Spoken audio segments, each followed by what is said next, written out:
Haben wir vielleicht dein Geld gestohlen? Scherb's doch! Mein Geld, meine Uhr! Halt's nicht dein Groschen, du Saubauer! Und wenn du nicht zahlst, dann fahr ich nach Mingating zu deiner Alten und sag's ihr! Nein, nicht der Alten. Ich zahl schon. Ui, da kommt die Polizei. Ja? Eine kriegt er noch. Okay, ja. Und sag noch einmal, dass wir dein Geld gestohlen haben, du. Wart, du Exzellenz, du Greisliche! Da gibt's ja sowas. So geht man doch nicht mit einem Abgeordneten um. So ein Saubandi. Da liegt einer. Eine Faschingsleich. Sie, aufstehen, als der Mittwoch ist. Aufstehen. Freilich. Ja. Der hat einen richtigen Wurf. Ja, auf geht's. Da am Fünfer. Was? Ich bitte mir einen Respekt aus, gell? Ich bin Abgeordneter im Parlament. So, dann haben sie aber heute eine lange Sitzung gehabt. Na, und wie heißen Sie denn? Filzer Josef Schreiber, Abgeordneter bin ich. Sie bluten ja aus dem Mund. Ich? Freilich. 2 Zehntel. Ja, was haben denn Sie im Gesicht? Hä? Sie sind ja ganz verschmiert. Wie? Das ist anscheinend der Senft. Das ist ein Süßer. Ja, sie hat mir ja einen Senfkübel übers Maul gehabt. Wer? Na, die Baro oder? Ha? Nein, nichts da. Meine Alte darf da durchaus nichts davon wissen.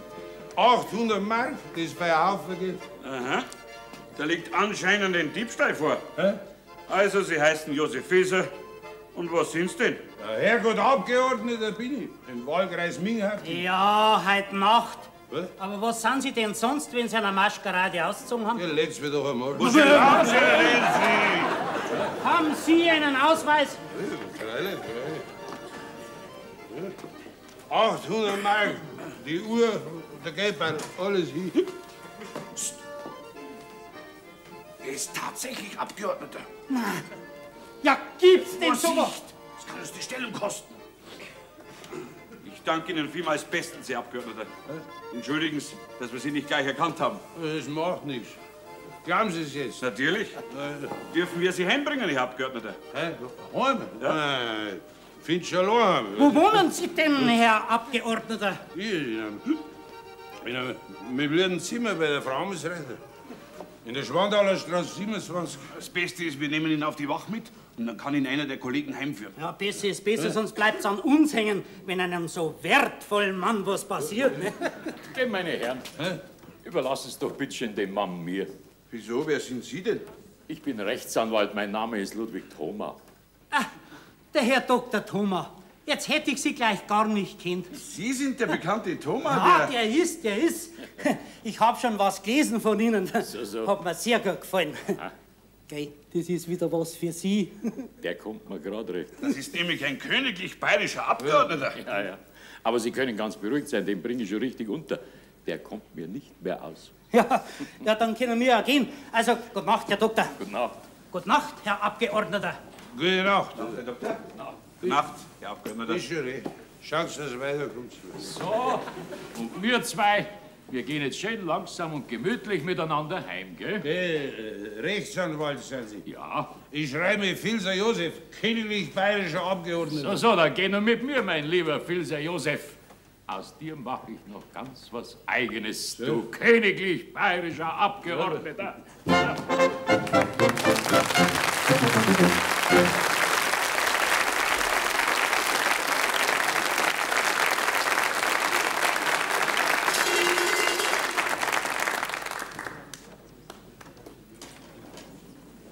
Liebe Mary, indem dass ich dir heute schreiben muss.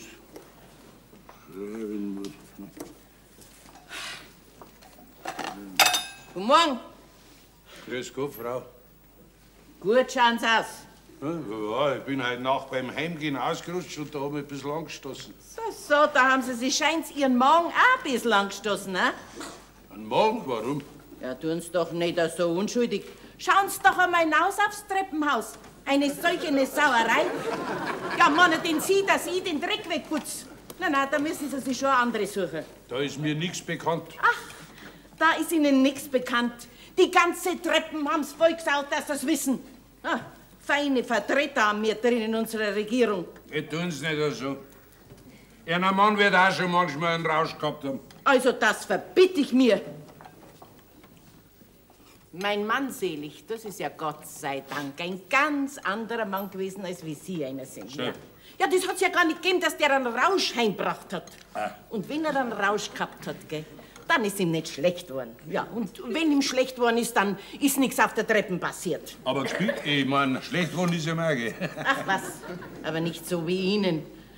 Übrigens, dass ich's nicht vergiss, um 10 Uhr war ein Herr da, der wollte Sie sprechen.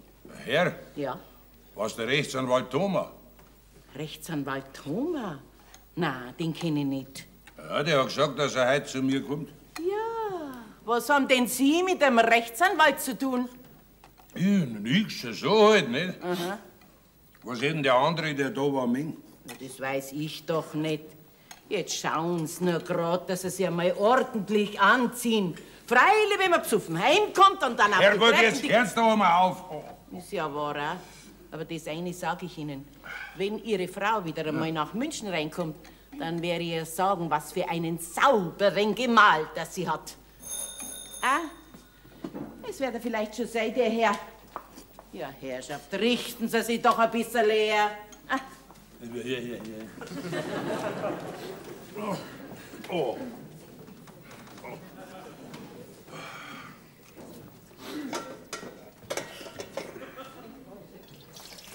Sie, Herr Abgeordneter, jetzt ist er da, der Herr. Er sagt, er ist der Lehrer Bogner aus Mingharting. Ach so, der. Ja. Ja. Ja, was ist jetzt? Soll ich ihn reinlassen oder nicht? Wollen Sie sich nicht vorher waschen? Wegen dem wäre mein Haxen ausreißen. Lassen Sie nur rein. Ja, also mir ist wurscht. Ach, bitte schön, Herr Lehrer Bogner, kommen Sie rein. Ja, der Herr Abgeordnete ist schon auf, gell? Grüß Gott, Herr Abgeordneter. Grüß Gott. Was möchten Sie denn? Weil ich nämlich Ihren Brief erhalten habe und weil ich gerade in der Stadt herin bin, bin ich hergekommen, um einige Missverständnisse aufzuklären. Aha. Haben Sie Schiss gekriegt, gell? Die Bemerkung nämlich, die Sie in Ihrem Brief anführen und die sozusagen der Kernpunkt Ihres Briefes ist Ihnen vollständig verdreht hinterbracht worden. Nein, mein Lieber, an der Bemerkung ist durchaus gar nichts zum Verdrehen. Sie haben beim Landbewirk gesagt, dass wir in Bayern, haben Sie gesagt, keine gebildeten Abgeordneten überhaupt nicht haben, sondern es sind lauter geschere Rämme. Ja, das haben Sie gesagt. Ich? Ja. Na, wer denn? Vielleicht ich? Hocken Sie noch doch hin. Danke, vielen Dank, Herr Abgeordneter. Aber ich muss Ihnen da leider im Interesse der Wahrhaftigkeit widersprechen. Darf ich fragen, wer der Hinterbringer ist? Ja. Fragen dürfen Sie schon, aber ich sag's Ihnen nicht. Ja, meinen Sie, ich weiß nicht, dass Sie ein Sozi sind? Ich? Mhm. Ein Sozialdemokrat? Herr Abgeordneter. Ja. Und doch gerade Ja, ich. ja, und wenn Sie auch noch so mit dem Pfarrer umeinander schmusen. Ich kenne ihn gut, aber das ist mir ganz wurscht. Also denken können Sie noch, was Sie wollen, gell? Aber Ihr Maul soll's halten. Na, das gehört sich einfach nicht, dass ein Mann, der wo unsere Kinder eine Bildung beibringen soll, über einen Mann, der wo regieren muss, so daherredet. Glauben Sie was, ich war auch viel lieber bei meinen Viechern daheim. Oh, Herrgott, mein Kopf. Ich darf das Geschäft da herin gern herschicken. Die Möglichkeit dazu scheint vorhanden. Was meinen Sie? Soweit ich unterrichtet bin, soll eine maßgebliche Persönlichkeit geäußert haben, dass für die nächste Landtagswahl ein anderer Kandidat... Wer hat das gesagt? Der Herr Pfarrer selbst. Was? Der Pfarrer Schandl? Er scheint mit Ihnen nicht mehr zufrieden zu sein, besonders weil Sie seine Instruktionen nicht befolgen. Ja, Herrgott, ich muss doch auf die Parteileitung hören und auf den und auf den und... Das scheint es aber nicht allein zu sein. Ja, was denn noch? Ihre Frau scheint einen Streit gehabt zu haben mit der Pfarrersköchin. Aber die Weiber. Ja, wegen was denn? Das weiß ich nicht genau. Auch der Herr Pfarrer weiß noch nichts davon. Aber die Pfarrersköchin ist nun gegen Sie. Und sie soll geäußert haben, dass sie in den nächsten Landtag nicht mehr hineinlässt. Was? Wer hat's einen anderen? Man sagt, der Herr Kooperata. Was die Geschneckelten alle sind. Die Zugerosten. Oh, jetzt kennen wir aus. Nein, das gibt's nicht. Ausdrucken lasse ich mich nicht. Ich stehe hier als Vertreter des Volkes und da hat man eine Verantwortung. Oh ja, ich muss raus. Entschuldigung schon, aber jetzt pressiert's.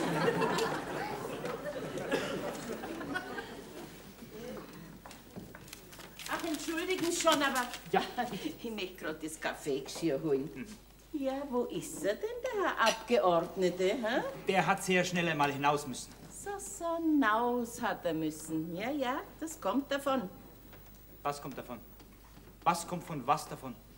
Wenn die Herren eben so viel trinken. Trinkt er denn so viel? Ja, ich möchte ja nichts gesagt haben, aber heute Nacht war's arg schlimm. Ja, hingefallen ist er, sagt er, ausgerutscht war er.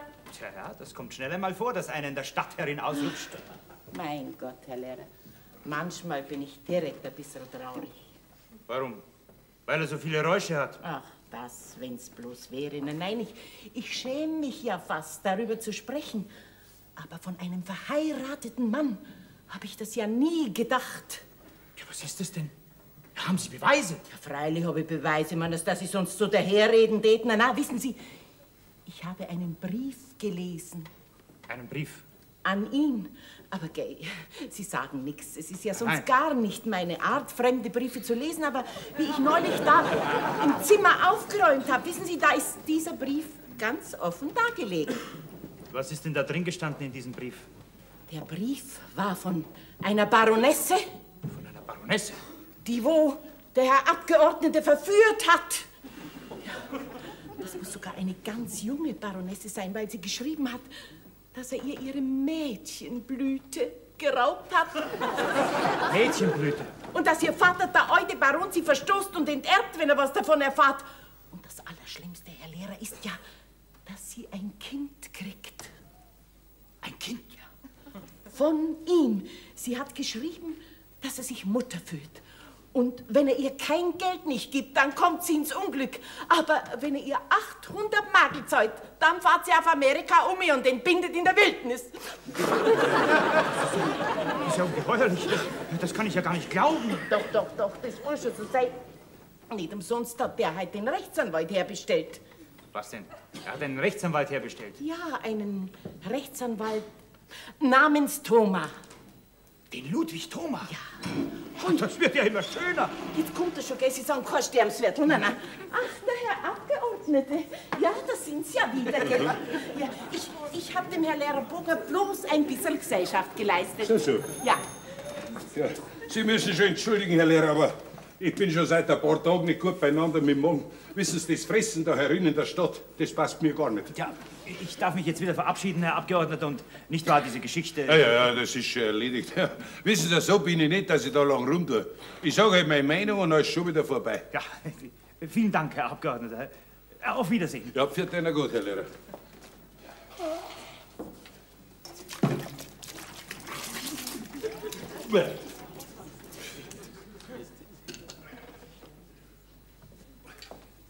Grüß dich Gott, Vater.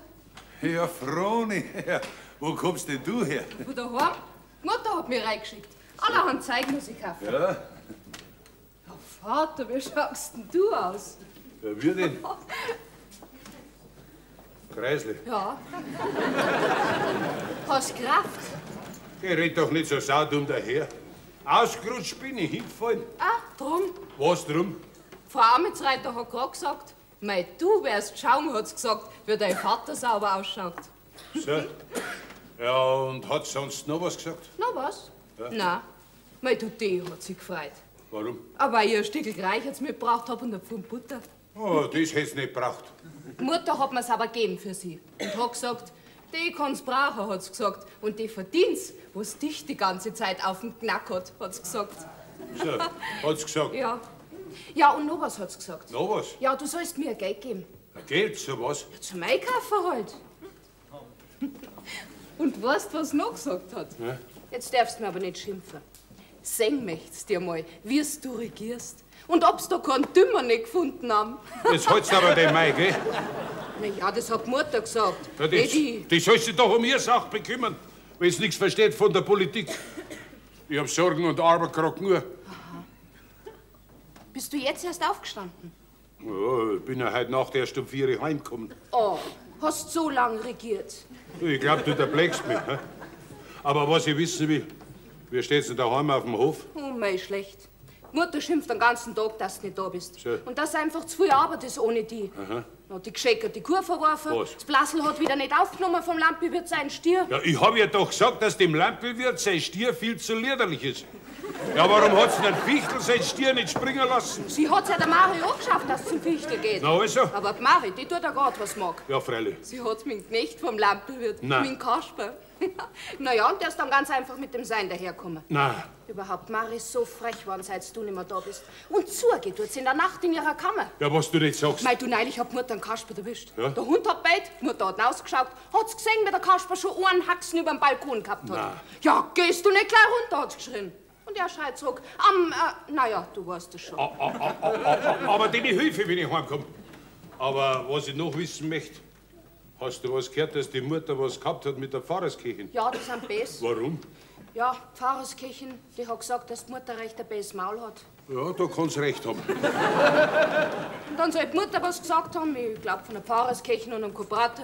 Meine rechte Tratscherei ist halt wieder mal. Ja, Gott sei Dank, jetzt habe ich ihn ja doch noch gefunden. Entschuldigen Sie schon, Filzer, dass ich da so reinplatze, aber Ihre Tür war auf. Ja, Herr Doktor, grüß Gott. Ist ja der Gott Filzer noch? Haben Sie alles gut überstanden? Ne? Es regieren, freilich. Ja, und einen sauberen Besuch haben Sie heute auch schon da? Ja, das ist meine Tochter, die Froni. Respekt! Ja, grüß Gott, schönes Fräulein. Kennst du, ich bin doch kein Fräulein.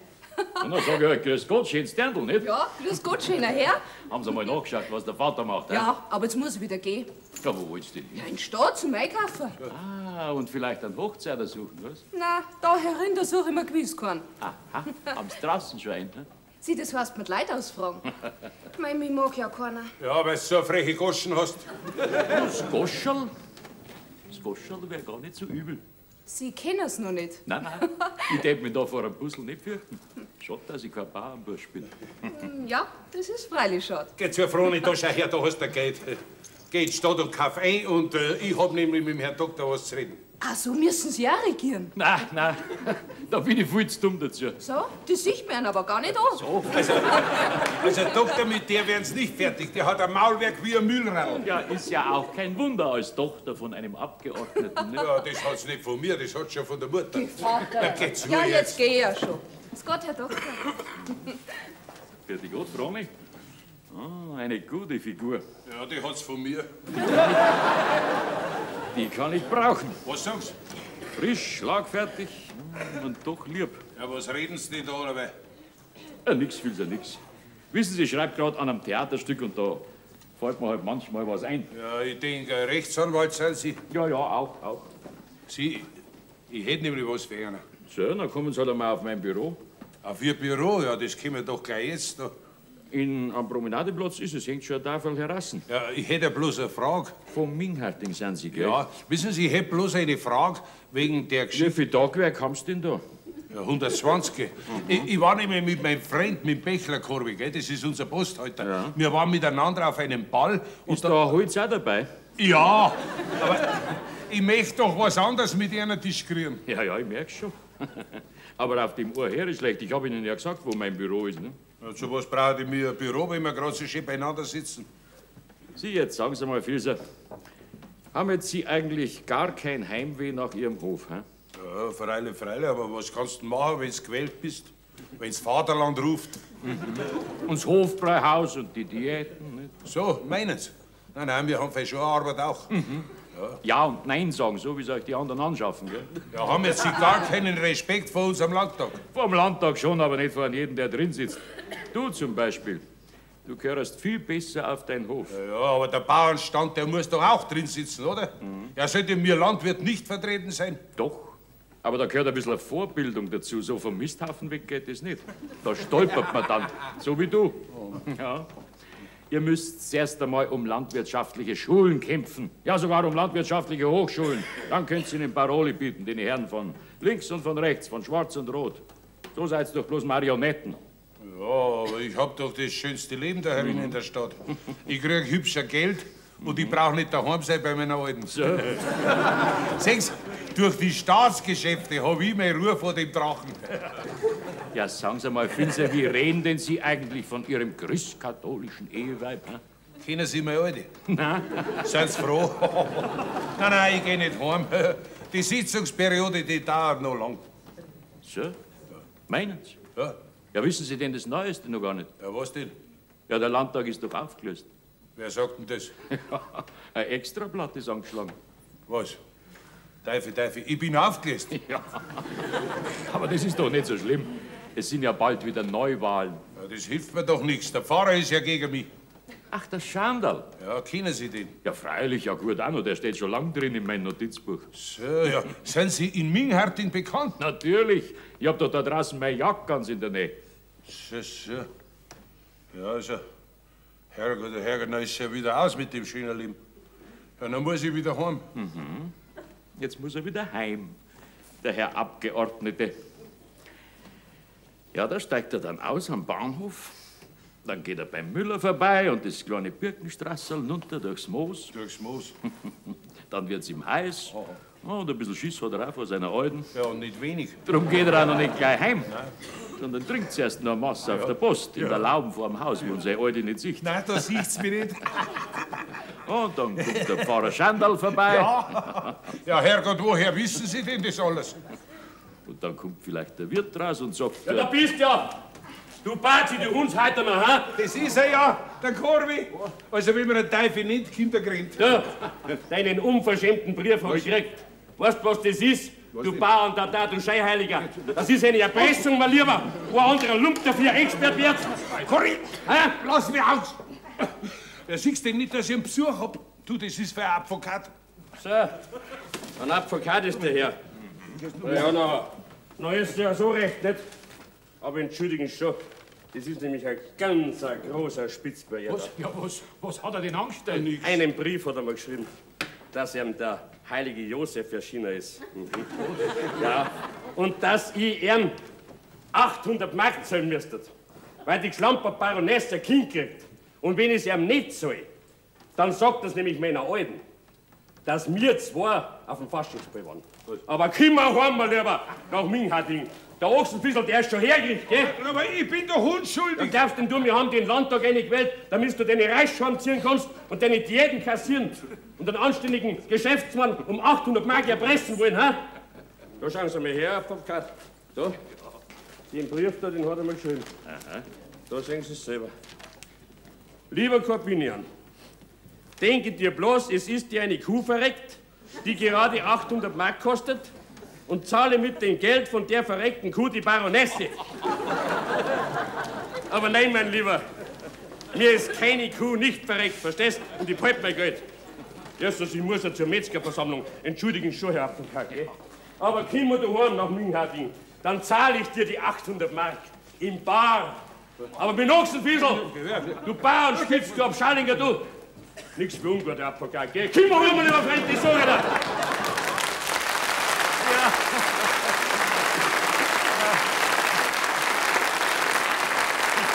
Ja, wer war denn jetzt dieser? Das war mein bester Freund. So. Ja. Herr Doktor, jetzt müssen Sie mir helfen, sonst ist alles aus. Ja, Da, ja was ist lesen denn? Sie mal den Brief. Was haben Sie denn da? Aber werden Sie es gleich sehen.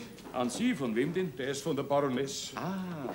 Euer Exzellenz, süßer Schatz, sind das Sie? Ja, das bin ich. Denkst du auch noch der weihevollen Stunden, wo uns die Liebe Seligkeit beschert? Wo unsere Herzen glühend sich gefunden und die Begierde alles hat gewährt? Ja, was wollen Sie denn? Das fängt doch ganz schön an.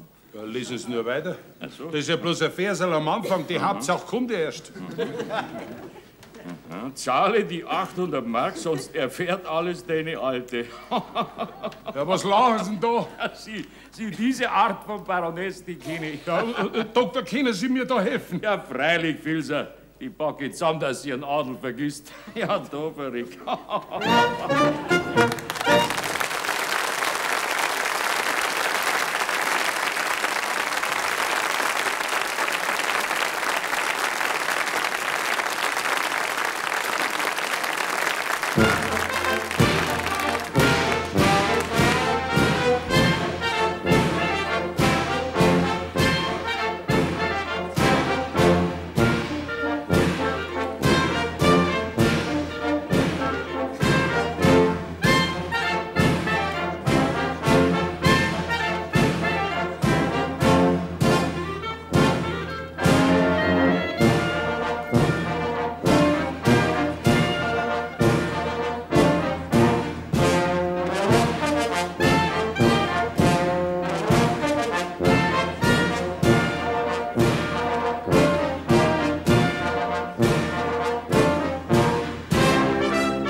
Ja, grüß dich Gott, Froni.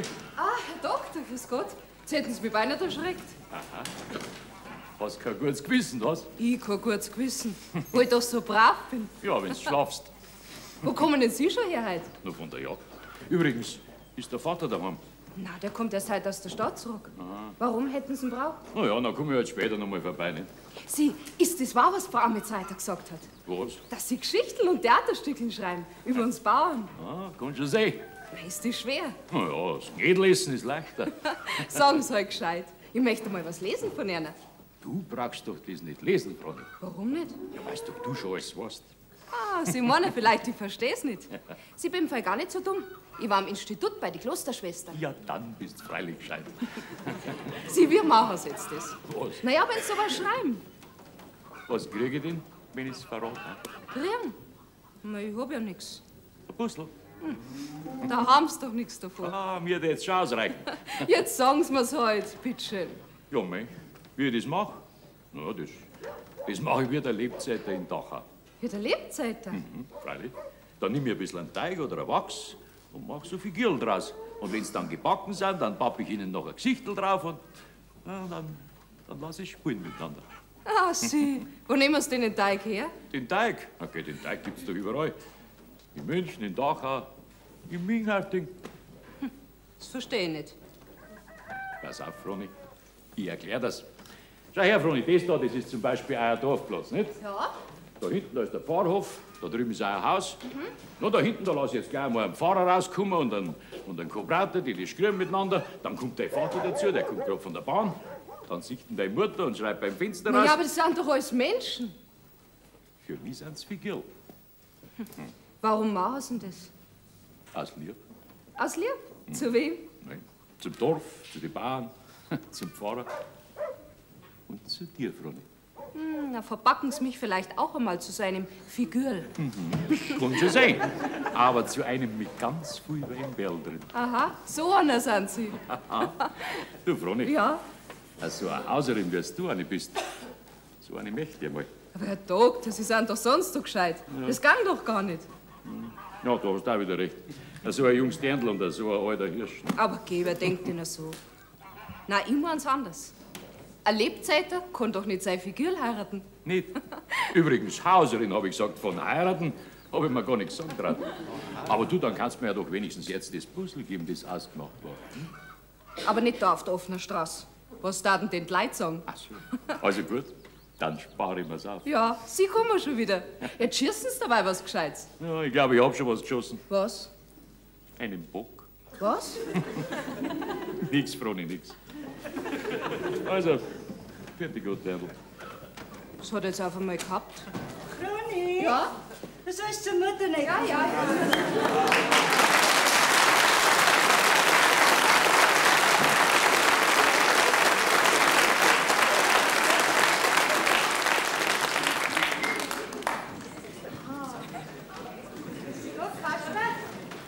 Grüß dich, guten Mari. Gehst denn hin? Drainagerohr muss ich holen beim Geiger drüben. Hast du gut geschlafen heute, Mari? Freilich. Hat sie nachher was gespannt? Oh, nachher nicht. Geh du mit deinen genagelten Stiefeln. Ja, so viel geschimpft hat's. Das nächste Mal zieh ich für aus, Mari. Nein, nein, mein Lieber, jetzt ist aus. Was? Jetzt darfst du nimmer. Ja, warum nachher nicht? Boah, weil er heute kommt. Was? Sind die jetzt schon fertig mit dem Regieren? Aufgelöst sind's die Hirschen. Ja, musst die alle zu den Mannsbrüdern hinstellen. Trag dein Willi fort und schaut, dass du gleich wieder heimkommst. Geh ja so! Ja, wie weg. Bitte gut, Kasper. Fertig, gut, Mari. Du, Kasper, Ja, was ist denn, Mari? wenn's deine Stiefel herunten ausziehst, willst du einen anderen Eingang ins Haus. Ja. Wo nachher? Im Tenner durchs Hähnerloch? Ja, mir! Fertig, gut, Mari. Gut, Kasche. Du, Mari. Ich kämpfe. Grüß dich Gott, Mari. Und ich sag Ihnen, hinter all dem steckt ganz gewiss dieser Ludwig Thoma. Der Ludwig Thoma? Wieso? Der hat eine Wut, dass wir das aufklärende Flugblatt über ihn an die Bauern haben verteilen lassen. Und darum hetzt er den Filzer gegen uns auf. Ja, kennt er den Filzer? Freilich. Ich weiß, dass die zwei in München beisammen waren. Und darum spricht auch aus den Briefen des Filzer auf einmal dieser rebellische Ton. Er wird gefährlich. Er wird eben nicht mehr gewählt, sondern Sie kommen in den Landtag hinein. Ich bezweifle, ob das so einfach sein wird. Der Mann hat seinen Einfluss auf die Bauern und wird wahrscheinlich nicht freiwillig zurücktreten. Aber gehen's. Sie haben ja keine Ahnung. Schauen so Leute wie der Filzer. Das sind doch politische Säuglinge. Wenn man ihnen die Milchflaschen nimmt, dann verhungern sie. Und die Milchflaschen für den Filzer, die habe ich. Ich habe gegen den Filzer so viel Material in den Händen, dass ich ihn sofort unschädlich machen kann. Material? Er hat sich da in München verschiedene Ausschweifungen geleistet. Wie? In sittlicher Beziehung? Auch das. Psst, da kommt er.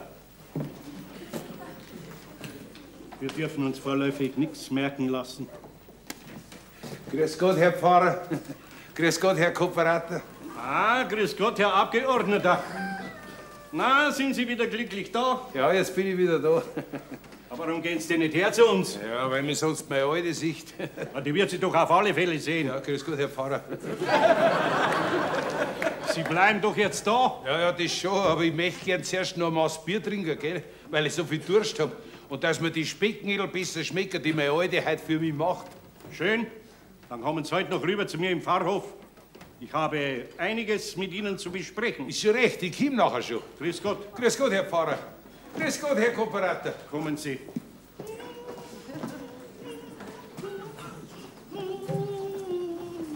Psst, Mari. Ja, was ist das? Bist du schon da? Das ist Sie daheim. Aha. Was gibt's denn zu essen? Hat's Specknädel gemacht? Nein, ein Sauerkraut gibt's und Erdäpfel. Voll Teufel. Oh, sie hat gesagt, für den Haderlumpen tut's es schon. Du, ich biete mir einen Respekt aus. Hat sie gesagt, die deinige. Ach so, du pass auf. Sagst nix, dass ich schon da bin. Ich kauf mir zuerst noch ein Maß, nachher komm ich schon heim. Mari! Ja, mit wem tust du denn da schon wieder umeinander sperrenseln? Jetzt schaust du aber, dass du da kommst. Fetzen, Miserabliger! Ja! Ich rede ja schon!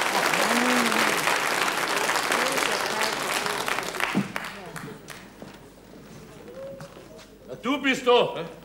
Du Bazi, du Ausgeschämter, hä? Ja, traust du denn du überhaupt noch red zu mir, was? Corwin, du darfst mir nichts tun. Ich bin als Gast da. Ich möchte ein Maß Bier. Willst du noch zahlen auch, hä? Freilich, warum? Schon gemeint, du willst das vielleicht abziehen von den 800 Mark, weißt du schon? Nein, pass auf, lass dir sagen, du brauchst nichts zahlen. Nicht? Nein, ich hab die ganze Geschichte an Rechtsanwalt Thoma übergeben und der hat gesagt, dass wir nichts zahlen brauchen an die Baronesse. So? Ja, die Geschichte richten wir schon, hat er gesagt. Ja? Siehst du, Corvi, Ja? jetzt kann man doch wieder gute Freunde sein.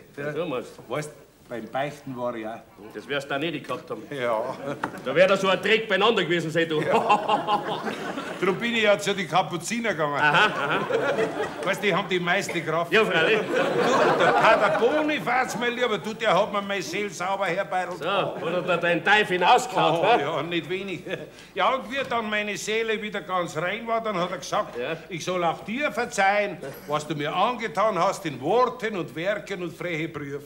Also, Corvi, ich verzeihe dir. So, ich danke dir halt recht schön, gell? Und wenn du jetzt nur was sagst, dann schmier da nicht, dass deine Seele nur mal zum Schäbern anfängt, gell? Corvi, ich bin dein Gast. Ja, Gast. So, und jetzt bringst du mir ein Maß Bier. Dann bring ich dir halt ein Bier, es nutzt dir nichts. Geschäft ist Geschäft. Ah, komm, du kannst ja mit Du der kannst mir doch das Geschäft nicht vermasseln, du Blitzschwapp. Wir hätten doch die Kur leicht um 20 Mark billiger gekriegt. Ach du Saubeier, wir haben da ausgemacht, dass dir Kur mir gehört, oder? Das habe ich halt vergessen. Aber pass auf, die Filzerin hat noch 2 schöne Kaiben. Na, er ist nicht da, weil er im Landtag gehört. Und sie versteht nicht viel vom Viech. Da können wir die Kaiben ganz billig kriegen. Das ist gut. Gut, gell? Jetzt gehen wir ins Wirtshaus rein und dann machen wir es uns aus. Gell? Also gut. Aber genau wird's ausgemacht. Ganz genau. Psst, der Filzer. Was? Ja, der Filzer, ja, grüß dich gut. Ja, bist du schon da? Geh, da schaust du. Jetzt könnt's gleich mit mir verhandeln. Was sollen denn wir mit dir verhandeln? Ja, was die Kaibe kosten, nicht? Was für Kaiben? Geh, der mir lieber Tarocken ist gescheiter. Ja, mir ist schon recht dann. Tarocken. Mir ist auch recht. Grüß Gott, die Herren. Grüß dich, Bächlerin. So, bist wieder da, Josef? Ja. Hey, du bist aber allerhand dick geworden. Ja, das kommt vom Landtagssitzen, gell? Hast ja keine Bewegung nicht. Aha, ja. Aber es ist, meine Herren, kriegt sie auch was zum Trinken. Ja, ein Maß. Ja, ein Bier und Karten. Ist schon recht. Corby! Ja. Bring nur 2 Maß und die Karten. Ja, ist schon recht. Na, Josef, war's nachher schön drin in der Stadt? Oh, viel Arbeit haben wir gehabt. Freilich. So viel Weißwürst fressen, gell? Mein Alten hat er auch gebraucht. So. Partout hat er nehmen müssen in die Stadt. Ein Telegramm ist gekommen vom Minister.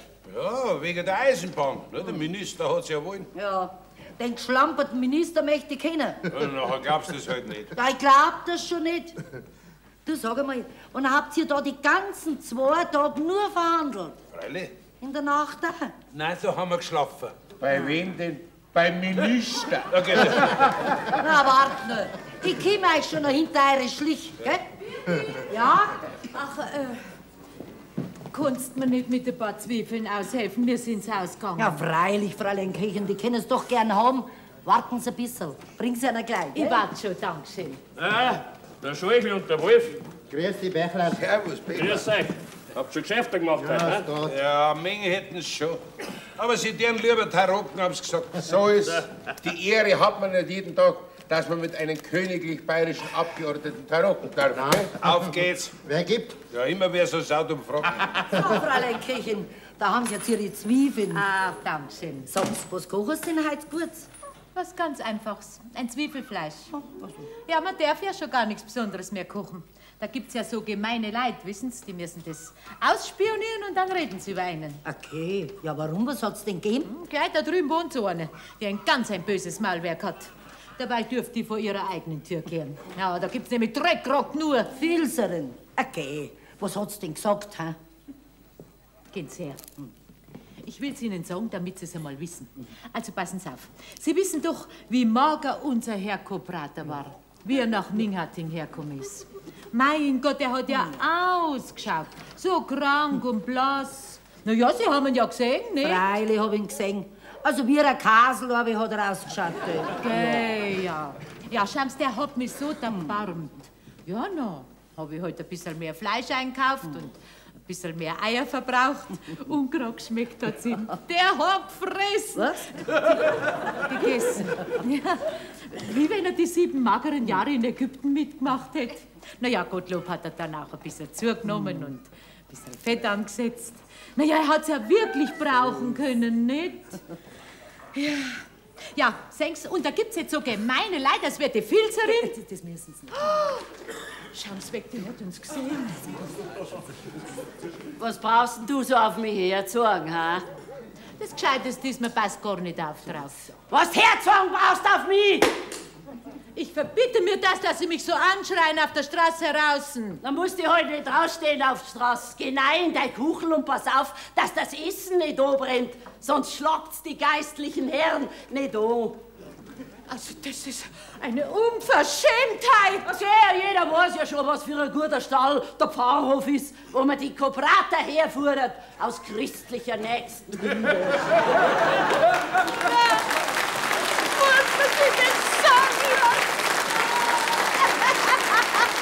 Flenn nur, du Luder, du Scheinheiligst, du! Sagt mal, ist das nicht ein Kreuz? Na ja, wenn die Weiber hintereinander kommen, gell? Ja, wenn das nur kein Nachspiel hat. Was? Ja, die Kirche wird sich doch das nicht gefallen lassen. Seit die Weiber auf der Welt sind, gibt's keine Ruhe mehr. Nein,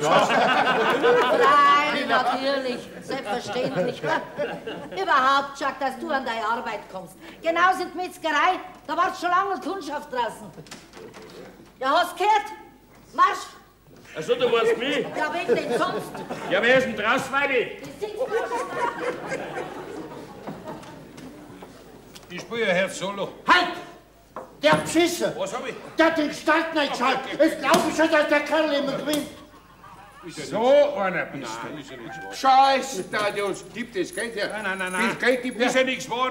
Ihr habt ja meine alte beschissen wollen um die Keibe. Und jetzt stinkt er euch ja bloß, weil ich gewinne. So ein Schmarrer. Ja, was ist denn da los? Schießen hat er uns. Was? Halt dir Hilfe in meiner Wirtschaft.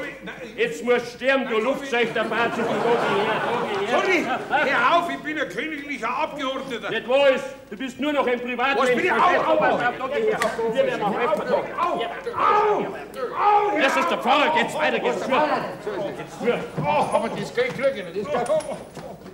Aber was hat's denn da gegeben? Oh, mein Herr Pfarrer, Kraft haben wir. Aber das schickt sich doch nicht für einen Abgeordneten, dass er am helllichten Tag Kraft. Ja, hat er gesagt, ich bin nur noch ein Privatmensch und dann hat er mir von hinten 6 Watschen gegeben. Von hinten? Ja, drehen Sie ihn mal um, dann zeigen Sie Danke, danke. Ja, warum denn? Da sehen Sie, Herr Pfarrer, bloß wegen einer. Was? Ja, weil ich Ihre Ehre verteidigt habe. Das verstehe ich nicht. Wissen Sie, der Bächler, ja? Das ist ein ganz gemeiner Mensch. Sie, der hat da Äußerungen gemacht über Sie und Ihrer Fräulein Kirchen. Was? Das ist ja unerhört. Ja, und wie ich dann gesagt habe, dass das eine Gemeinheit ist, dann hat er mir 6 Watschen gegeben. Was? 6? Das ist zu viel. Der Mann wird angezeigt wegen Verleumdung und Sie verklagen ihn wegen Körperverletzung. Okay, das hat doch keinen Wert, nicht? Edle Teile sind ja gar nicht verletzt worden. Hochwirt, bitte kommen Sie gleich heim. Ich muss mit Ihnen reden. Nun, was ist denn passiert? Kommen Sie gleich heim. Ich bleib keinen Tag länger, wenn diese Gemeinheit nicht bestraft wird. Aber was ist denn? Herrgott, heim kommen sollen's, na sag ich's Ihnen schon.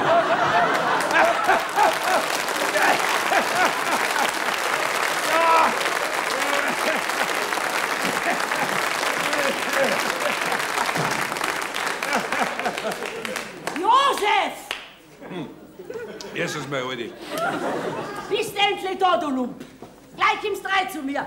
Ja, was ist denn, Herzepopperl? Was ist? Allerweil das Gleiche. Du verputzt das Geld in der Stadt und ich darf arbeiten, bis ich umfall. Ja, ich komm ja schon. Ja, nun komm rein, sonst Ja, ich bin ja schon da jetzt. Ich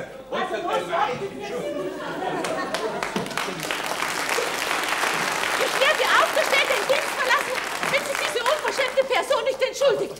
Es ist doch die Höhe, dass man sich das gefallen lassen muss. Das gibt's ja. Die muss mich um Verzeihung bitten. Das verlange ich ganz einfach. Und jetzt gehst du rüber in den Pfarrhof und sagst der Köchin, dass ich mir das durchaus nicht mehr gefallen lasse. Ja, ich sag's dir schon. Ja. Los, geh halt schon ich wieder. geh schon. Jetzt halt doch Was wart's ja, denn halt doch noch? den Mai. Ja, der Herr Abgeordnete, sauber hast du regiert. Wir sagen halt unseren Dank, dass du uns so gut vertreten hast. Hast du privatisieren gelernt in der Stadt drin, gell? Wie viel hast du nachher gespart von unseren Steuern? Leute, geht nur an eure Arbeit. Ich werde schon dafür sorgen, dass in Zukunft ein ehrenhafter Mann eure Interessen vertritt. Das ist ja ganz unglaublich. Sie erzählen mir, dass Sie meine Ehre verteidigen und Ihr Weib beleidigt meine Haushälterin auf offener Straße in der unflätigsten Weise. Mei, das sind halt Weiber. Das verbiete ich mir. Meine Haushälterin ist kein Weib. Nicht? Ja, was nachher?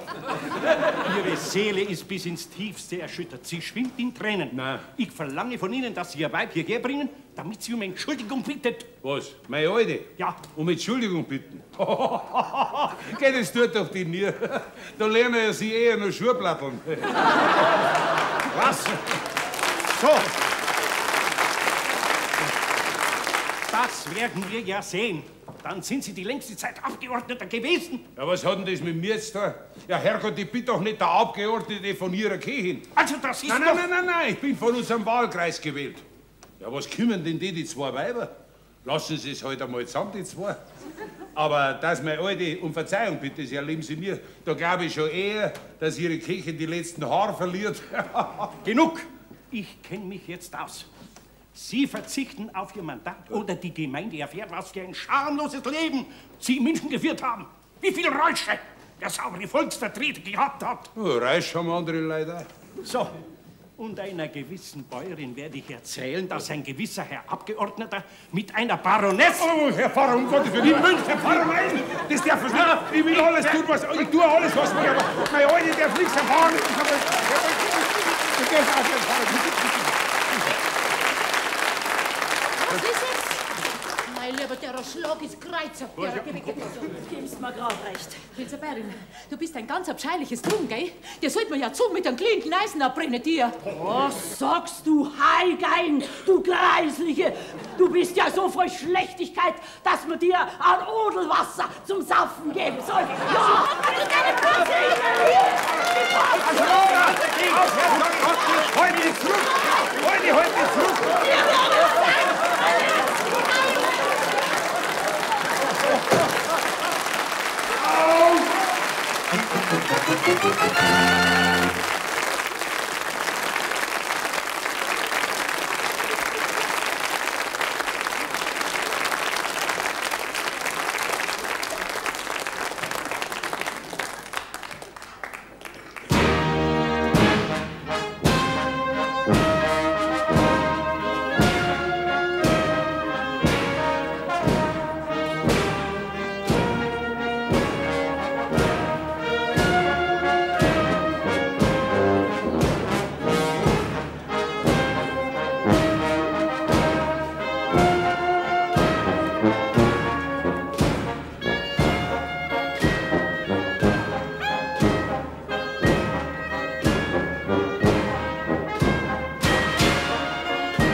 Weißt, Ludwig, Klienten hast du jetzt wieder beieinander, das einem grausen klingt. Was hast du denn schon wieder, Viktoria? Lauter Bauern. Ihre Stiefel putzen die nie ab.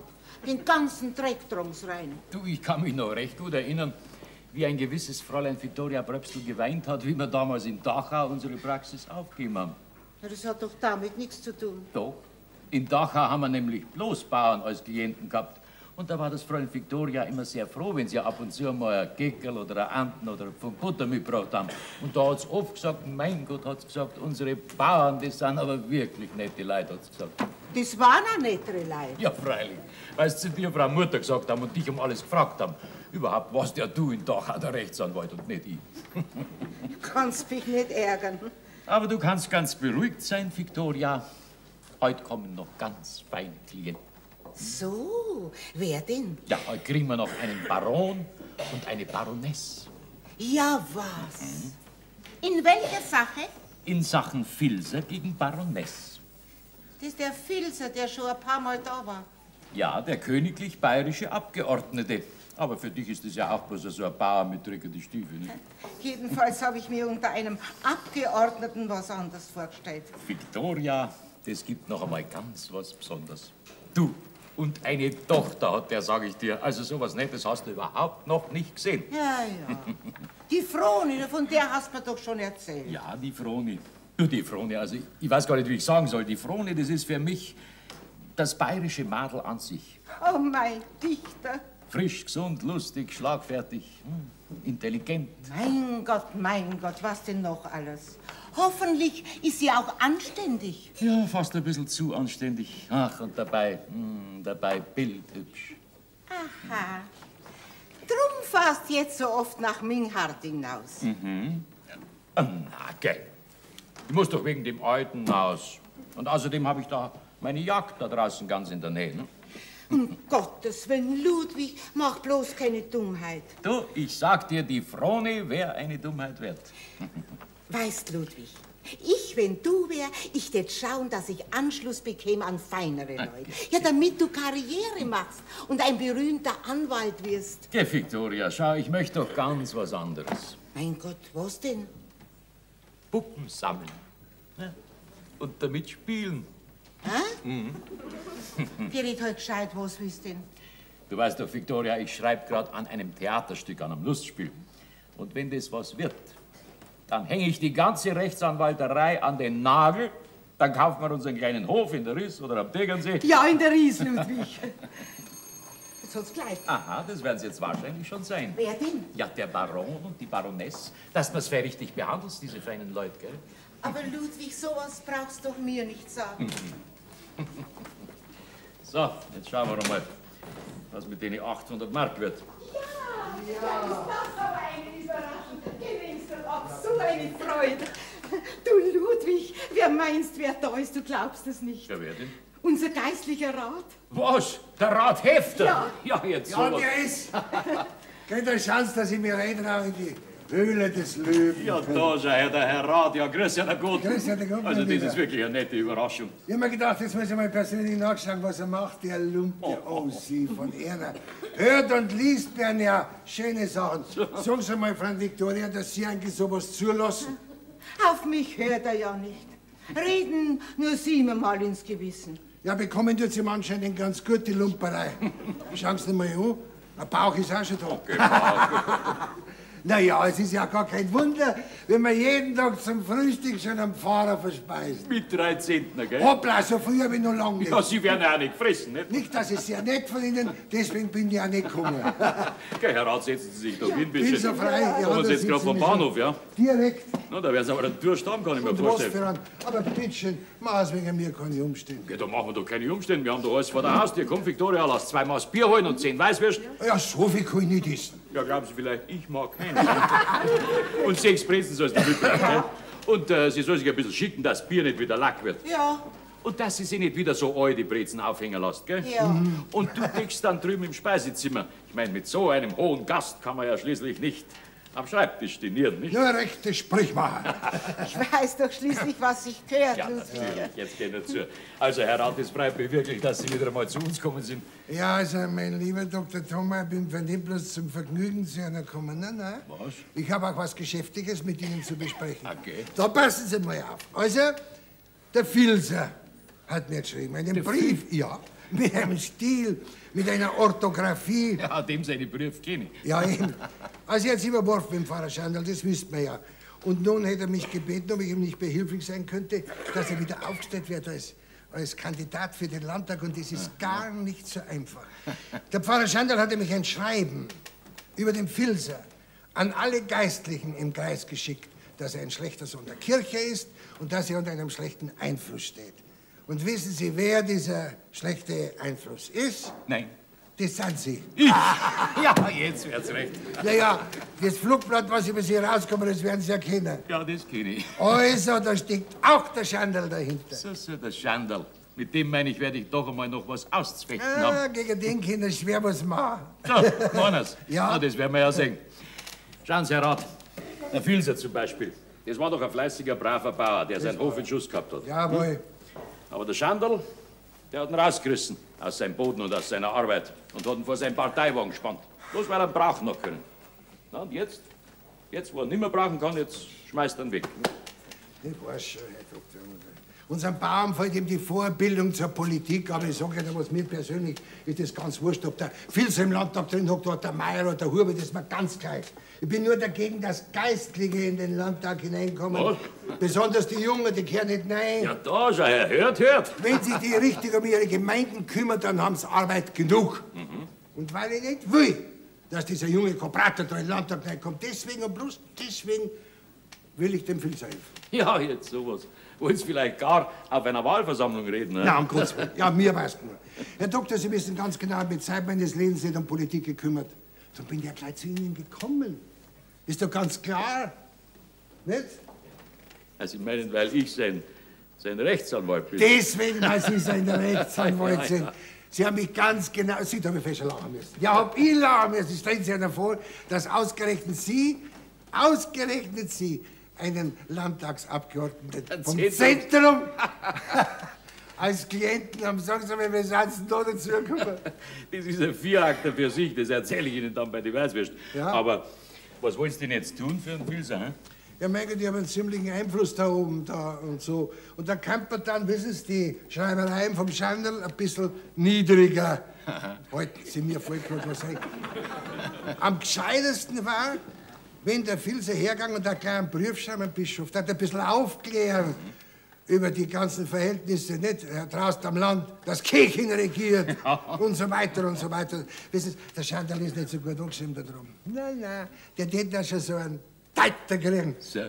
Ja gut, ich werde es ihm sagen, dem Filzer, nicht? Sagen Sie mal, Ja. weiß eigentlich der Filzer, was Sie für einer sind, Sie Schlemihl? Ja, also, den Simplicissimus liest der nicht. Also Ihre Gedichte im Simplicissimus. Ja. Ich muss schon sagen, alle Hochachtung. Was? Ja, laut darf ich es nicht sagen. Aber bei mir daheim im stillen Kämmerlein, da ließ es mich größten Vergnügen und kann mit Buchlet lachen. Jetzt sowas. Ja, ich danke schön, Herr Rat. Übrigens, wie wär's denn mit einer Zigarre? Ne? Dankeschön, jetzt nicht der Doktor, aber vielleicht doch die Weißwürste. Ja, ist recht. Sie, Herr Rat, erinnern Sie sich eigentlich noch, wie wir damals als Gymnasiasten immer unsere Zeugnisse bei Ihnen haben vorzeigen müssen? Ne? Das weiß ich ganz genau. Also zum Beispiel das Ihre war immer das Schlechteste. Oje. Aber das Schönste war dann doch, wenn wir am Sonntag drauf von Ihnen zum Essen eingeladen worden sind. Ja, ihr habt's ja gefressen mit den Scheunendreschen. Oh mein Gott, Ihre Köchin hat halt gar so gut gekocht, nicht? Mein Gott, die Dickmare. Ist im Himmel. Die ist schon lang gestorben. Oh, das tut mir aber leid. Ja. Wissen Sie es noch, wer so berot worden ist, wenn Sie Ihre Witze erzählt haben? Ja. Und der Komprator, der hat mir so sauer drin gesagt, als ob er Zitrone gefressen hätte.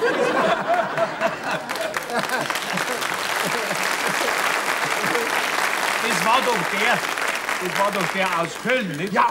Der dem Gusseisernen Engel die Brustwarzen weggefeilt hat wegen der Ungeheuschheit.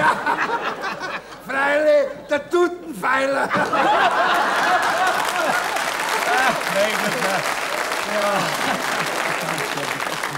Ja, waren da das noch Zeiten, mein Ja, Gott. das waren Zeiten, aber die kommen nicht mehr. Jetzt sag ich so ein Ding. Da hockt jetzt so ein Sauber von damals von mir, heiße Doktor gar, Okay, weiter. und schreibt ganz abscheuliche Gedichte auf die hohe Geistlichkeit.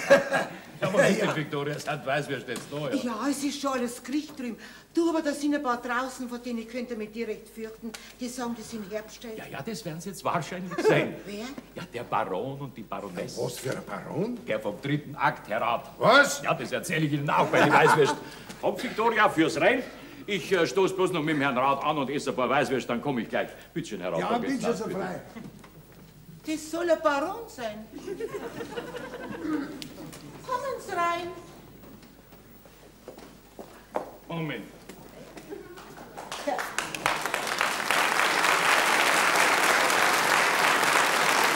Herr Doktor wird gleich kommen. Sagen Sie mal, schöne Frau, wissen Sie vielleicht, warum wir da überhaupt hergestellt sind? Wenn ich den Herrn Doktor richtig verstanden habe, in Sachen Filzer, Baroness. Haben wir schon, wie ich gesagt habe. Wissen Sie vielleicht Ich weiß gar nichts. Der Herr Doktor wird gleich kommen. Hast du gehört? Hast du das gehört? Bist vielleicht so ein Trapfz, oder ein Trapfz. Geh halt's Mai, was kann denn ich dafür? Jetzt können wir so spaßig ausreisen. Erster Klasse mit dem Zeisalwagen nach St. Adelheim. Und alles wegen dir, du Rimpfig, du Sadums. Ja, du hast mir's doch angeschafft. Was hab ich dir angeschafft? Du hast zu mir gesagt, diese 800 Magel verlangen. Jawohl. Ich weiß noch gut, wie du gesagt hast. Verlangen 800, hast du gesagt, der Saubauer zahlt schon. Verlangen, habe ich gesagt, ja, aber nicht schreiben. Geh, als Baroness sagt man doch sowas nicht. Das schreibt man. Du aber mit deiner gestinkenden Baroness. Hast du dir gesagt, dass ich was verlangen soll, du Depp? Dir gib ich nachher gleich einen Deppen, gell? Noch einmal ein solches Wort. Na, duscht! Wenn du so saudumm warst und geschrieben hast, warum hast du nicht die Adresse reinschreiben müssen, ha? Dumms, Luder, dumms. Ja, ich hab doch meine Adresse gar nicht reingeschrieben. Aber die meinige, darum haben sie uns doch erwischt. Für mich hast du eingeworfen, die Semen im Hirn. Und bei dir haben sie die Hähne schon lange rauspickt. Wo hätten wir nachher das Geld hinschicken sollen, wenn keine Adresse nicht drinsteht? Ha? Ja, leck mich doch.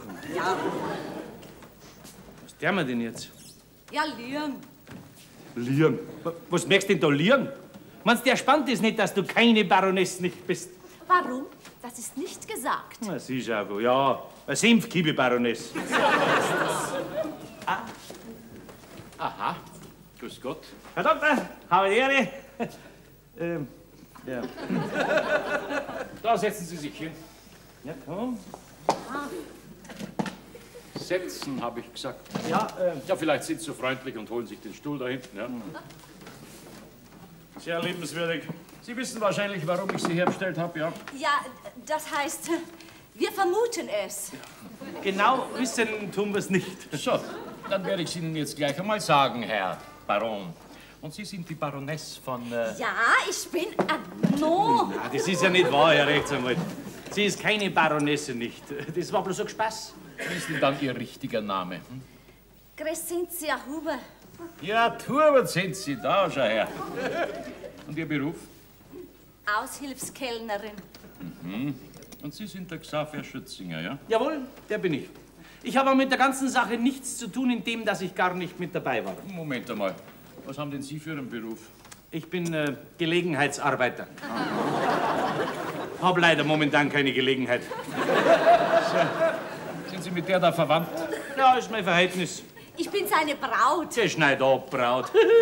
Dass ich nicht lach. Schauen Sie sich mal diesen Brief da an. Haben Sie den an den Herrn Abgeordneten Filzer geschrieben? Anschauen, habe ich gesagt, nicht anlangen. Ja, also meine Schrift ist... Aber meinen Sie, ich könnte mich erinnern, dass ich das geschrieben habe? Nicht ums Verrecken. Ach, dann hat Ihnen das wohl jemand eingegeben, was? Sie, das ist möglich. Bei uns in Giersing wohnt nämlich seine Hypnotiseuse und die Gemach hat keine bestimmt... Mais. Sie haben mal der Gaudi gehabt, nicht wahr? Wie es vom Bäuheim sind, nicht wahr? Wie es halt ist im Fasching, nicht wahr? Ich denke, Sie haben mit der ganzen Sache nichts zu tun. Ich? Nein. Sie haben mir's verzeiht. Und dann habe ich aus Spaß gesagt, sie soll ihm ein bisschen Angst machen und soll ihr Geld verlangen. Aus Spaß. Mhm. Ganz ein schöner Spaß. Aber jetzt einmal der Reihe nach. Sie waren also auf dem Ball. Maskiert, ja? Ja, als Baby mit dem Schnuller. Mhm. Und da haben Sie den Herrn Abgeordneten kennengelernt. Ja, und noch ein Bauer war dabei. Mhm. Und mit denen zwei sind Sie dann weggegangen. Auf Ihr Zimmer. Na ja, die haben ja wohin. Was ist denn da passiert? Ah, nix. Wir sind ja gleich wieder gegangen. Ach, auf Ihrem Zimmer ist also bestimmt nichts passiert. Na, ganz gewiss nicht. Die waren ja gleich so viel besoffen. Dann ist also Ihre Behauptung, dass Sie sich Mutter fühlen, ein Schwindel. Freilich, ein Spaß, ein Faschingsscherz. Ja, aber Sie müssen doch für Ihre Forderung von 800 Mark eine gewisse Grundlage haben. Das können Sie sich doch selber vorstellen, dass ein Mann auf sowas nicht reinfällt, wenn er kein schlechtes Gewissen hat, ne? Nein, wir haben mal geschmust, wie es am Fasching Brauch ist. Und der hat so einen Rausch gehabt, dass er mir gedacht hat, der weiß ganz gewiss nicht mehr, was in der Nacht passiert ist. Mhm. Und dann haben Sie sich noch mal mit ihm zusammengestellt, ne? Ja, am Faschingsdienstag. Inzwischen haben Sie ihm diesen Brief da geschrieben. Ja, und dann hat er Angst gekriegt und hat gesagt, er schickt das Geld schon. Und ich so, ja, seiner Frau nicht schreiben. Ja, wissen Sie, Herr Rechtsanwalt, wenn er auch die 800 Mark geschickt hätte, ich hätte es ja sowieso nicht angenommen, weil es eben nur ein Faschingsscherz war. Natürlich. Eine Baroness tut ja sowas nicht, ne? Na. Aber ein Senfkiebe haut Sie einem Verehrer übers Maul, ne? Da weiß ich nichts davon. Jetzt passt mal auf, ihr zwei. Jetzt reden wir doch mal Deutsch miteinander, gell? Ich hab euch in eurem eigenen Interesse herkommen lassen, weil das, was ihr da gemacht habt, das ist nämlich eine richtige Bauernfängerei. Ihr habt dem Herrn Abgeordneten, wie er betrunken gewesen ist, sein Uhr gestohlen und sein Geld... Das ist nicht wahr. Maul halten, jetzt red ich, gell? Und das mit dem Brief, das ist eine Erpressung, wie man sich's unverschämter überhaupt nicht vorstellen kann. Aber der Herr Abgeordnete will nicht, dass die ganze Sache vors Gericht kommt, weil ihr zwei dann nämlich eingesperrt werden jetzt. Und deswegen gebe ich euch jetzt einen guten Rat. Verhaltet euch bloß ruhig und redet mit niemand über die ganze Angelegenheit, auch wenn euch jemand ausfragen sollte, gell? Sonst lasse ich euch vom Platz weg verhaften. Habt's mich verstanden? Ja, Herr Rechtsanwalt. Wir haben Ihnen sehr gut verstanden, Herr Doktor. So, na schon recht. Und jetzt Schwingzeit, gell? Dankeschön, Herr Rechtsanwalt. Dere? Eine Frage hätte ich noch, Herr Doktor. Was wollen Sie denn noch? Haben Sie keine Spreizen für mich? Also, Sie sind ja ganz ausgeschämter Sie. Da nehmen Sie sich eine raus. Eine, habe ich gesagt. Merci. Haut schon. Merken Sie was, Herr Doktor? Was haben Sie denn da in Ihrer Tasche? Hm? Das geht retour. Mit besten Dank an Herrn Filzer. Mhm. Wissen Sie, meine Devise ist immer, ehrlich wird am längsten. So, ehrlich. Leider. Victoria! Komm, schau nach, dass Sie nicht im Vorzimmer noch was mitnehmen, die zwei, gell? Sie, Herr Doktor, wenn Sie bald rüberkommen, dann friss ich alle Weißwürste allein. Ich komme jetzt schon heran. Sie, da hätten Sie jetzt gerade dabei sein sollen. Ja? Eine Szene ist schon wieder fertig. Sie spielen Sie nicht so viel mit den Menschen, mein lieber Thomas. Menschen sind keine Marionetten, sondern Geschöpfe Gottes. Alle? Jawohl, alle. Und wer unseren Herrgott ins Handwerk pfuschen will, der kriegt früher oder später ein paar ab Finger. Du, Ludwig. Ja, was ist denn? Ludwig, da ist ein Expressbrief. Ja, da schau, von wem denn? Ah, von unserem Herrn Abgeordneten Filzer. Oh. Schauen wir mal, was er uns schreibt. Bin gespannt. Lieber Herr Doktor, ich schreibe Ihnen in Eile, weil pressiert. Damit, dass Sie mir helfen, sonst ist alles hin. Nämlich, weil der Pfarrer Schandl und seine Kirche einen Religionskrieg gegen mich angefangen hat. Oh.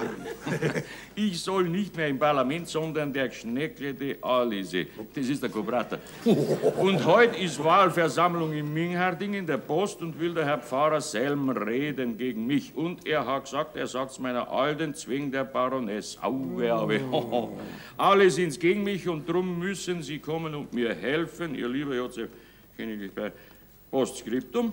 Sie müssen ganz bestimmt kommen, sonst ist aus mit den Hofbräuhaus und Diäten. Ja, was ist denn das? Religionskrieg in Mingharding? Ja. Mein Gott, Ludwig, traust du dich da hinaus? Ja, freilich gehe ich da hin, da habe ich doch gleich alle beieinander. Und den Schandl, den kann ich bei der Gelegenheit auch gleich zusammenpacken. Nimm es lieber einen Hakelstecker mit, könnte leicht sein, dass Wild aufgeht. Ja, ich fürchte mich nicht, Herr Rat. Auf nach Mingharding zum Religionskrieg. Jawohl.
Und so hoffe ich, dass wir einig zur Wahlurne schreiten werden. Zum Wohl und Siege unserer Partei und des Landes Bayern. Bravo. Bayern, ja.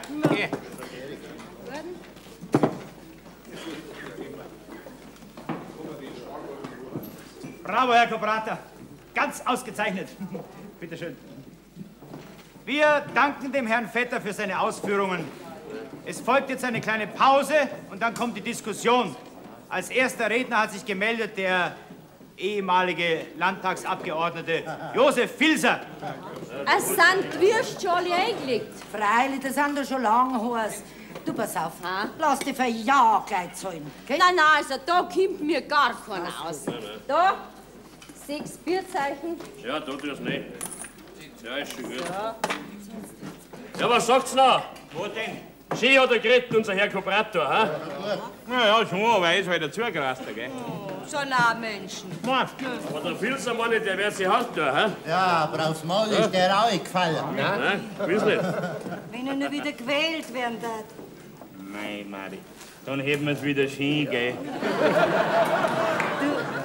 Du nur best klatschen, wenn er redet, gell? Ja, ich hau schon rein, dass gerade so schnallt. Ja, Bratzen hast du groß genug. Gell? Hau nur zu. Freilich. Sonst sehen wir uns bei der Nacht nimmer. Geh weiter. Also, meine Kinder, gerade recht. Geh weiter. Wir setzen uns gleich daher. Prost, heute. Ja, was möchtest du? Ein Bier kriegen wir. Ja, hock dich nur zuerst einmal hin. Kommen Sie, meine Herren, vertreten wir uns ein bisschen die Füße. Ja. Wie waren Sie denn mit meiner Rede zufrieden? Gut, gut. Nur ein bisschen volkstümlicher müssen Sie reden. Manchmal sind die Leute nicht ganz mitgekommen. Hm? Bechler? Ja? Geben Sie mir eine Virginia. Eine Virginia hoch werden, ja. Schon unterwegs. Was wollen wir denn heute für eine? Ein Mandel oder ein Weibi? Ein Mandel. Ein Mandel. Von dem Weibel will ich vor der Hand nichts mehr wissen. Aha. Ja, dann mache ich halt meine Gratulation, Herr Kobrater. Schön haben Sie geredet. Sehr schön. Dankeschön. Bitte schön, gern geschehen. Dass der Ludwig Thoma da ist, das hat mich etwas verwirrt. Ja, das ist eine Unverschämtheit, dass sich der in eine Wahlversammlung von Zentrum hereintraut. Meinen Sie, dass er in die Diskussion eingreifen wird? Nein, nein. Ich würde gerne ein bisschen ausspionieren, warum er eigentlich hier ist. Was, Sie wollen mit ihm sprechen? Warum nicht? Kommen Sie, meine Herren. Ich glaube, wir müssen die Pause beenden. Ja. Also, Doktor, jetzt geht's noch auf, aber weißt, ein bisschen Schiss habe ich vielleicht schon, dass ich mein Mandat verliere. Ja, schon wegen die Diäten. Jetzt sag einmal, Füße, sind denn die Diäten jetzt wirklich so, dass dein Hof verkunden, dass aus dir ein Hans Wurst wird? Dankeschön für mich nicht. Dankeschön. Wie lange sitzt jetzt eigentlich deine Familie schon auf dem Hof? Ja, so an die 300 Jahre haben die Filzer den Hof. Na also, und jetzt stell dir einmal vor, dass dein Vater, dein Großvater, dein Urgroßvater, die lauter fleißige, brave Bauern gewesen sind. Dass die vom Himmel runterschauen nach München und sagen, da schauen runter für den Deppen, der da drunten im Hofbräuhaus sitzt und Haus und Hof verkommen lässt, für den haben wir gearbeitet. Ja, eigentlich hast du ja recht, aber was soll ich denn jetzt tun? Was du jetzt tun sollst? Ja. Jetzt bügelst du zuerst einmal den Kobrator richtig zusammen. Ja. Und hernach hoffe ich, weißt dann selber, was du tun hast. Ja. Ich glaube, jetzt kennen wir aus. Ja. Siehst du, Doktor, jetzt freut's mich erst richtig, dass du gekommen bist. Jetzt habe ich eine ganz andere Schneid. Ja, das ist recht. Wirt, ja? Ein Zigarren hätte ich gern. Ein Zigarren, jawohl. Eine schöne Blonde habe ich da. Ja, da schau her, das ist ja das Fretterl vom Fasching. Ja. Herr Doktor, nicht so laut, dass meine Alte nichts hört. Okay, jetzt ist es nicht mehr gefährlich. Nicht mehr gefährlich? Ah, wo? Das war ja gar keine Baronesse, nicht? Nicht? Ein Schlampenwasserkreisliger. So ist es. Da habt ihr einen sauberen Geschmack gehabt. Ja, kann man wohl sagen. Ich glaube, ich muss hinaus. Auwe, auwe.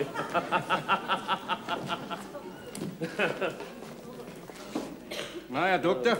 Ja, der Herr Pfarrer. Sie sammeln wohl Stoff? Jawohl, Herr Pfarrer.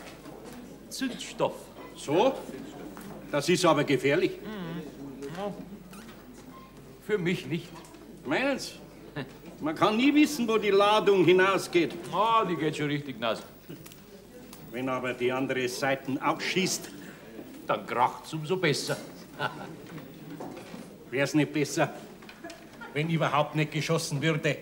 Allerdings. Es wäre Ihr Nachteil nicht. Ach, Sie meinen, dann täten vielleicht keine Flugblätter mehr flattern, hä? Wohl möglich. Ich danke schön, Herr Pfarrer. Ich möchte aber auf diese billige Reklame nicht gern verzichten. Wie Sie wollen. Was hätte er denn meint? Einen kleinen Kuhhandel hätte er gern gemacht. Ich glaube, es ist ihm nicht mehr ganz wohl. Grüß dich Gott, Froni. Grüß Gott, Herr Doktor. Froni, grüß dich Gott. Ja, Froni, was willst denn du da? Wissen Sie, wir sind da drin im Nebenzimmer. Wer? Ja, die Madel und Burschen haben doch heute Tanzprobe. Eigentlich wollte ich bloß fragen, wann ihr da fertig seid. Warum? Ach, weil es da drin so eng ist. Wir möchten so gern da heraustanzen. Es dauert nicht mehr lang, Froni, wir werden es bald haben. Gell, Herr Doktor, Sie bleiben noch schon noch ein bisschen da und schauen uns zu. Ich? Ja, soll ich? Sie, wir tanzen für recht gut. Ja, ihr schon, aber ich nicht. Ich muss schon wieder nach. Ein Vater zwickt's halt ein bisschen. Ja, das ist Politik. So. Für Gott dabei, Herr Doktor. Bitte, Gott, Froni. Also, eine Tanzmusik ist mir schon lieber wie so eine politische Versammlung. Hast du ihn wieder gehört, Erik, gescheit. Das musst du auch sein, oder? Zwingen was denn? Ja, zwingst ihn, weil wir wählen müssen. Nicht? Wir sind alle gut bayerisch. Wegen was brauchen wir dann überhaupt wählen? Gott, bist du dumm. Weil wir halt Parteien haben. Wenn es keine Sozi gäbe und keine Liberalen, bräuchte man auch nichts wählen. Wer soll denn dann regieren? Hä? Ja, der König halt. Dafür wird er ja gezahlt.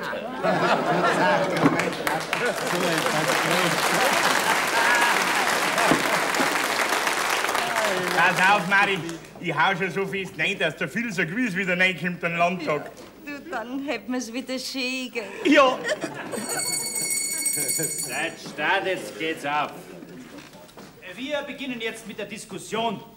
Als erster spricht Herr Josef Filzer. Ja, der ist ja gar nicht da. Hey, Filzer! Gang her da, wo hockst du denn die ganze Zeit? Auf geht's, Josef. Ja, ist schon soweit. Alle, du bist dran, geht's hör. Also nachher packen wir's. Nur fest drauf, so wie ich gesagt hab, gell? Ist schon recht. Weißt du, Doktor, ich brauche bloß einmal alte Dinger.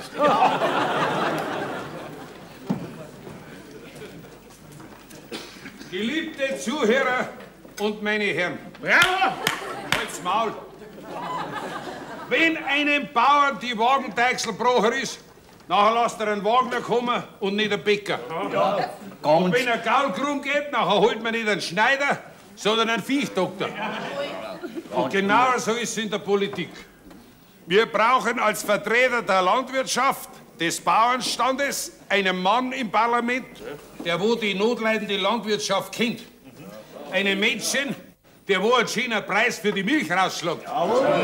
Einen Menschen, der wo den Viechpreis nicht runterkommen lässt. Ja, freilich, da hätte ich ja nichts mehr zu tun. Da lacht sich der Wischen. Aber nicht einen Jüngling, der wo ein ganz anderes Geschäft gelernt hat. Und der von unseren Haustieren nichts weiter weiß, als dass man sie fressen kann. Der Filzer ist gut. Ich denke, der Filzer wieder rein im Landtag. Hoffentlich. Sonst hätten wir ja keine ruhige Nacht mehr. Ich bitte ums Wort. Jetzt seid ihr mal stark. Der Herr Kooperator hat das Wort. Bravo. Okay. Sehr geehrte Wahlversammlung. Gut, sag ich. Die Phraseologie, die Redensarten, die Herr Filzer soeben verwendet hat, beweisen uns doch zur Genüge, was für einen Charakter dieser Mann hat. Ich bin vom Charakter ein Bauer und muss mir es auch vorbringen als ein solcher. Wenn dieser Mann... Ruhe! Wenn dieser Mann es wagt, unseren Beruf anzugreifen, brauchen wir überhaupt nicht mehr zu reden. Das war ein Gescheiter. Ich möchte nur eines hinzufügen.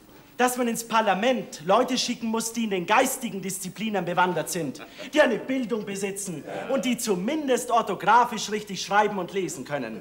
Nicht so einen Gescherten,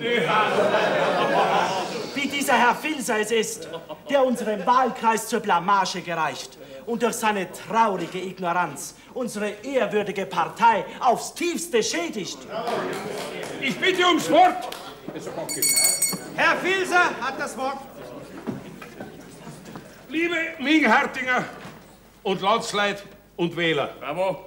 Da haben wir jetzt einen jungen Kokelkran hier. Ja, und vielleicht wird er mit der Zeit sogar noch mal ein richtiger Kokel. Wenn ihm die Federn besser wachsen. Aber bis jetzt kann er noch nichts. Gut ist er wieder, der Filzer. Es ist sehr verdächtig, dass unser verehrter Herr Pfarrer seinen Lehrling so gern fürs Parlament fortschicken möchte. Denn wenn einer heutzutage einen Lehrbuben hat, den wo er brauchen kann, ja, dann schickt er doch nicht fort, sondern er behält ihn selber. Ja, und betrifft dieses, dass ich eine Blamage bin für unseren Wahlkreis, also da muss ich bemerken, dass ich immerhin 13 Jahre lang der biedere Ökonom und Parteibruder von unserem verehrten Herrn Pfarrer gewesen bin. Aber vielleicht ist jetzt auf einmal das Fräulein Pfarrerskirchen nicht mehr zufrieden mit meiner Bildung.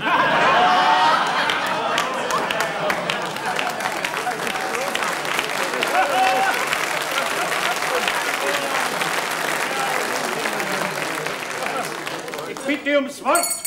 Auwe, redet der Pfarrer selber. Ganz blau ist im Gesicht vor lauter Wut. Es ist unglaublich, was dieser rindslederne Dreckhammel sich erlaubt. Er hätte allen Grund, sein ungewaschenes Maul zu halten. Denn er hat sich in München drin nicht wie ein Vertreter des frommen, braven Bauernstands aufgeführt. Auwe, Zwick, jetzt kommt's. Ich hätte im Interesse unserer Partei den Mantel der christlichen Nächstenliebe über diese traurige Angelegenheit gebreitet. Aber sein unglaubliches Benehmen zwingt mich offen zu reden. Was hat er denn angestellt? Er hat in München drin verschiedene Räusche gehabt. Die hat man im Mingarting auch. Lacht nicht, Leute! Die Sache ist zu ernst. Er hat sich weiterhin nicht nur Ausschweifungen der gemeinsten Art, sondern auch schwere, für einen katholischen Ehemann besonders schwere, sittliche Verfehlungen mit einer Baroness zu Schulden kommen lassen. Und so ein Dreck hätte sich wie Abgeordnete wäre. Es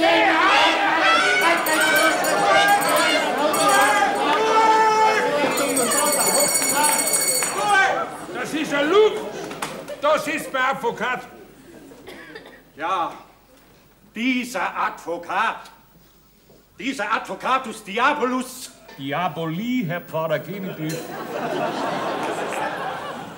Der ihm wahrscheinlich auch die unflätigen Worte eingegeben hat, die wir vorhin gehört haben. Dieser Advokat, der sich hier als Fremdling eingeschlichen hat, um meine Herzen zu vergiften, ist der berüchtigte Ludwig Thoma, der Feind der Kirche und der Mann, der in seinen Schriften den Bauernstand vor der ganzen Welt verspottet hat. Voll Teufel! Ist auch wahr, oder? Ich bitte ums Wort. Ich bin dagegen, dass dieser Herr das Wort erhält. Warum denn? Reden werden doch noch dürfen. Sie haben ja auch geredet. Alle, lassen Sie reden, es gibt eine Garde. Wir haben eine Diskussion und da darf jeder reden. Herr Thoma hat das Wort. Da gehen wir rauf. Sag's ihm. Liebe Landsleute, als Rechtsvertreter vom Herrn Filser möchte ich zuerst einmal feststellen, dass die schweren Anschuldigungen vom Herrn Pfarrer nicht den Tatsachen entsprechen. Oho! Ich habe Beweise. Ja, dann nennen Sie uns doch endlich einmal den Namen von dieser betreffenden Baroness, Herr Pfarrer. Das will ich nicht. Oder besser gesagt, das können Sie nicht, weil nämlich diese Baroness überhaupt nicht existiert. Herr Lehrer Vogler, reden Sie. Ja, ich will dem Herrn Filser nicht zu nahe treten, aber seine Hausfrau hat mir von einem Brief erzählt. So ein Mistviech. Den diese Baronesse geschrieben haben soll und in dem alle diese Anschuldigungen aufgeführt sind. Stimmt, Herr Lehrer, aber ich kann Ihnen sagen, dass dieser Brief ein Faschingsscherz gewesen ist. Auf den nur die Hausfrau und Sie, Herr Lehrer, und vor allem auch der Herr Pfarrer hereingefallen sind.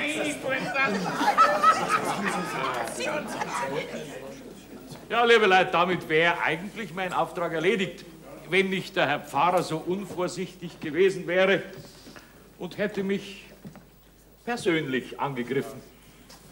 Der Herr Schandl hat euch doch gesagt, dass ich den Bauernstand vor der ganzen Welt verspotte. Nun, ich habe mehr als ein Buch über den bayerischen Bauern geschrieben. Ich habe darin euer Leben und eure Arbeit geschildert. Und ich habe das so getan, dass viele tausend Menschen, die euch vorher überhaupt nicht gekannt haben, dass die inzwischen doch ein bisschen was von meiner Liebe zum Bauernstand spüren. Bravo! Bravo! Ich habe dem Filser nicht geholfen, weil er ein Zentrumsabgeordneter ist, sondern weil er ein bayerischer Bauer ist, den ich gern habe. Sein Lebenswandel in München drin war einwandfrei, abgesehen von ein paar kleine Reisch, die aber überall einmal vorkommen sollen. Gell, Herr Pfarrer? Ich bin auch kein Feind der Kirche. Ich habe mir vielmehr den Respekt vor den guten Seelsorgern bewahrt. Aber ich bin der Meinung, der Pfarrer gehört nicht in die Politik, sondern in die Kirche. Und da werde ich ihn auch immer achten. Und damit Schluss für euch. Der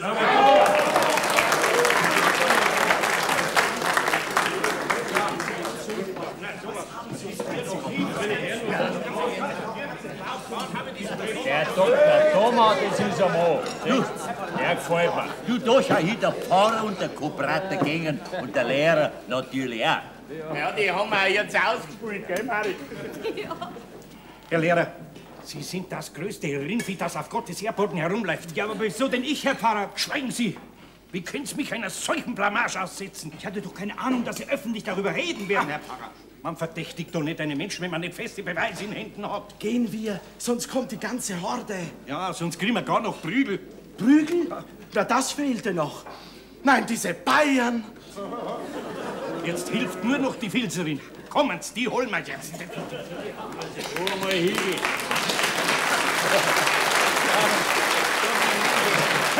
Also da mal hin zum Josef und muss die Lump. Ja, sehr gut. Gut habt ihr eine Sache gemacht. Ganz gut. Ja, schön habt ihr dass wir für den Bierpreis wieder runterrutscht. Ja. Und der Millipreis in Tee, ja, freilich. Sonst wollen wir den nicht mehr. Unser lieber Filter hat die Ehre des Bauernstandes gerettet, indem das er in Minge drin aus Raburesch einen sittsamen Lebenswandel geführt hat. Und darum schicken wir ihn wieder in das Parlament, damit das er sich nicht jeden einschieben kann und nicht bei seiner alten daheim abgetragen.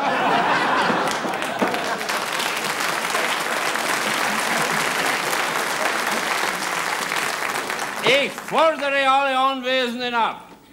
Unser lieber Filzer, erlebe hoch! Hoch! Hoch! Hoch! Ich sag euch meinen Dank, liebe Leute, aber ich mag nicht mehr. Was? Schickt's einen anderen rein in den Landtag. Was hast du gesagt, Josef? Ich mag nicht mehr. Soll denn das ein Witz sein? Nein, nein.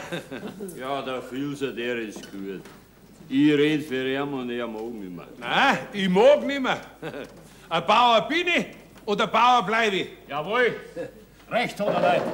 Bravo, Filzer, das gefällt mir. Alles recht. Ja, wen schickt man denn da in den Landtag? Ja, schickt's halt einen Viechhandler rein, einen Scheuchel. Der versteht sich am besten auf einen Kuhhandel. Du passt bloß auf, gell. Die hören schon gut. So, seid ihr fertig mit eurer leidigen Politik? Jetzt möchten wir tanzen. Ja, jawohl, Mari, auf geht's! Beleidigung. Wo ist der Lump? Jesus, Filzer, der Alte. Der Herr Pfarrer hat noch alles gesagt. Was du angestellt hast in der Stadt drin, du. Ist ja alles nicht wahr. Kein Wort ist wahr, Filzerin, es ist alles ganz anders. Ja, freilich, ganz anders. Und ins Parlament gehe ich auch nicht mehr rein. Was sagst du? Ah, ich bleib bei dir daheim, dass wieder eine Ordnung herrscht auf dem Hof. Ja, ist das wahr? Ja, freilich so, und jetzt geh her besen. Ah, nein, jetzt gibst du mir den Besen. Jetzt tanzen wir auch miteinander. Okay, Josef, spinnst du? Im Gegenteil, jetzt bin ich erst richtig gescheit geworden. Ja. Ja. Ja, dann koch ich dir deine Specknädel noch heut. Ja! So, Doktor, und jetzt kriegst du dein Puzzle.